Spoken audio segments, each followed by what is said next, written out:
culture moves at an irregular speed very often. We tend to have times where change comes very, very quickly and very swiftly, and it feels disorientating. And then it seems to settle for a while and things feel more stable. And what happened, my read of where we currently are, is that when people talked a lot about postmodernism, all the term postmodern meant was, well, it's whatever came after modernism, and no one was quite sure exactly what that may be. But a belief that maybe there aren't answers, or we're unable to give answers, in itself, I think, becomes a narrative that isn't particularly compelling, rather partly because it's actually rejecting narrative. So it tends to create a little bit of a vacuum. So the question always, well, what's going to be sucked in to replace the rejection of that which went before? And I think we're now seeing at the moment a variety of different things being sucked in, and they're not compatible. Forms of scientific atheism are claiming, look, there is a truth and it can be known, and we need to be very strong and clear about that, and very clear about what we want to reject.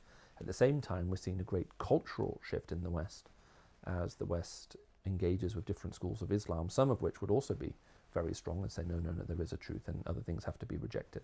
And we're living in that time, and various different things are playing themselves out. So what will be sucked into the center is hard to say. I think it's true to say that our generation views hypocrisy as one of the great unforgivable sins. And they feel that to be a hypocrite is probably the worst thing to be in. Now, there are two ways of dealing with hypocrisy. One is the traditional response. When the charge of hypocrisy is made, what you're saying is there's a moral standard up here, your life is down here. You need to make every effort to pull your life to be in line with what you say. That solves the problem of hypocrisy. The other way of solving hypocrisy is just to simply drop or eliminate the standard. And so we're living in a culture now which hates hypocrites.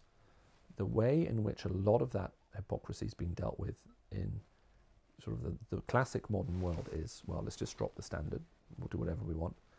The way that traditional religious beliefs that are coming into the West are saying is, no, the standard's way up here, and anyone who won't raise the standard needs to be dealt with, sometimes in a very brutal fashion. And we also see that playing out as well.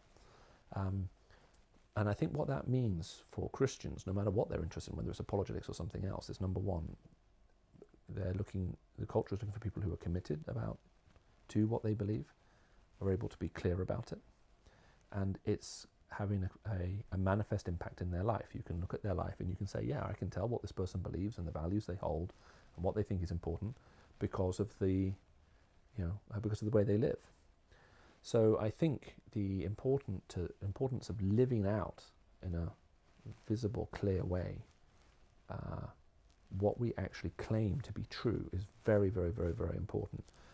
Otherwise, no matter how brilliant the argument, we may actually lose it within the culture, because people will be looking at the church and saying, well, okay, well, who's living that way then? So those things have to come together.